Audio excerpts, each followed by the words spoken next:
Mitigation. So basically I have collectively realised that we underestimated the importance of mitigation. What is mitigation? It's basically a way that a developer can limit their impact on the environment.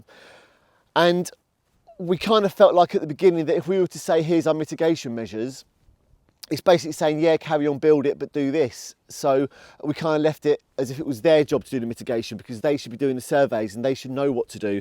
However, we must mention it. It's really important, and you can still resubmit your feedback forms, and you can still email into this address to get them to update your points.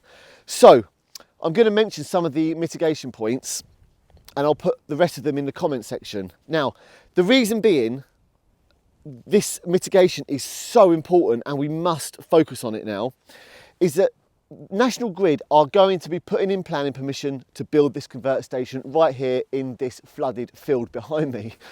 That's happening. However, if we all make a fuss about things we want to happen, they'll have to put that within their planning application. And if that planning application gets accepted, they'll have to do it. Whereas if we don't kick up a fuss about these things, they're not even going to put it in their planning application. And then at that stage, to try and get them to put it in is going to be a lot harder. So now, up until the 18th of December, we need to make an effort to let them know our mitigation measures. So I'm making this video, and I'm going to mention a few of the main points in this video and leave the rest in the comments section.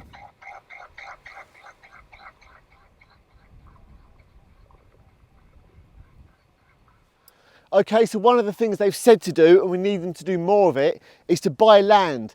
Now this is where they're building it, and this whole flooded field right now is full of wildlife. It's full of gulls, swans, lapwing, and we had some golden plover in the area earlier as well. Now we want them to buy land behind the proposed build to turn into further managed wildlife and wetland areas. But that land and any other parcel of land must be protected from future development in perpetuity, and areas like that are known as compensatory habitat.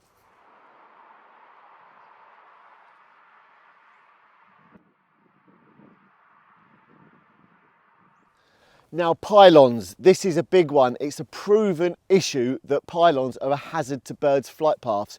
We regularly find casualties underneath the power lines. They've told me they're going to model for this and get the correct heights and the correct gaps in the cables, and also fit the correct type of deflectors. Now, these pylons are a massive hazard when you think about flocks of birds flying around like lapwing do, and migrating birds like geese and shell ducks that are in a flock, and they can hit those lines. Now think about it, in the day it's hard to see those wires, at night it's impossible, and this morning out here it was freezing cold and there was a frosty fog covering the entire marsh.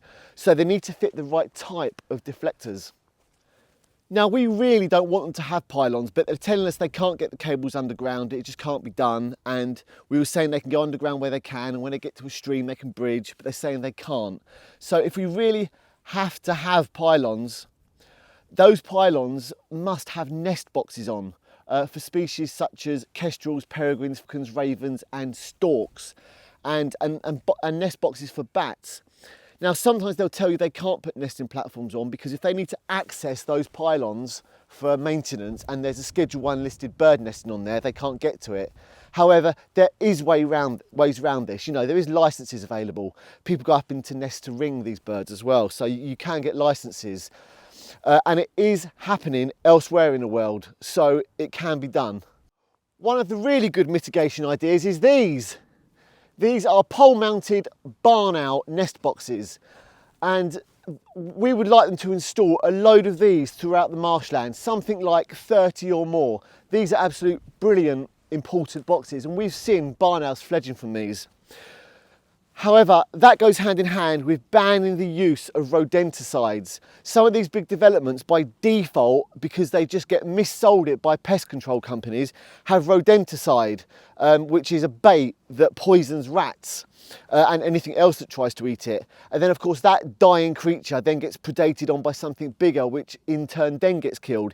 And rodenticides that kill mice and rats are responsible for a part of the decline in barn owls. So we need them to ban the unnecessary use of rodenticides. Unfortunately, lots of farms use them because they have a problem with rats because of their grain. However, this site is not going to have any food source, so there's no reason for there to be many rats there. So that's important. Another thing is for the developments to have green living roofs.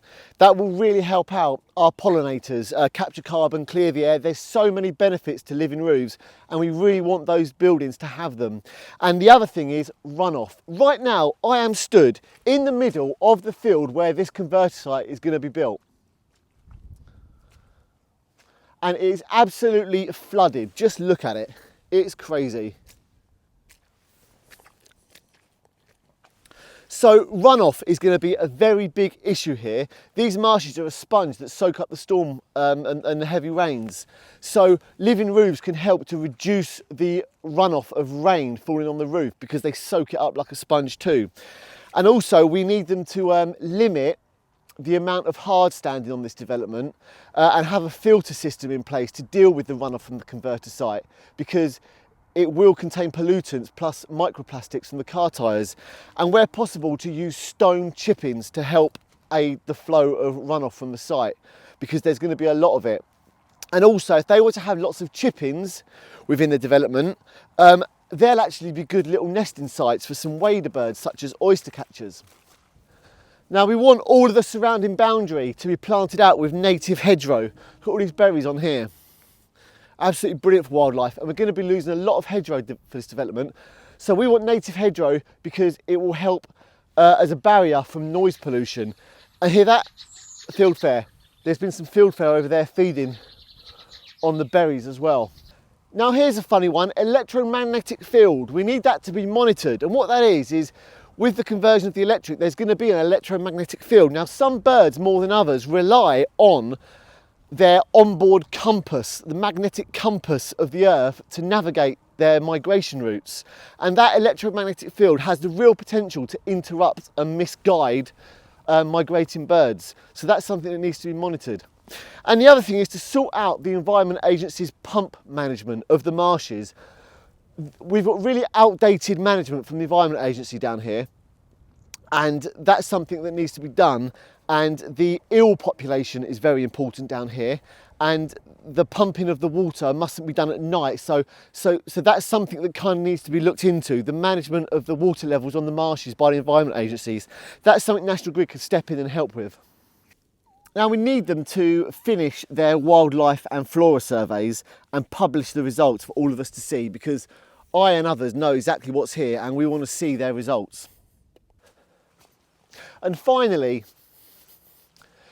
any mitigation works that are finally agreed, such as planting out scrub areas and trees and hedges, this really must be done in advance of the works starting, because they're ripping out so much habitat to build this. It is heartbreaking. We've got dormouse tubing here because we have dormice down here as well. Bats hunting down here. Lots of birds feeding on these berries, nesting in this shrub. It's incredible down here. You have to plant the scrub and the trees and stuff before you build, because once you start ripping this lot out, the wildlife has got nowhere to go.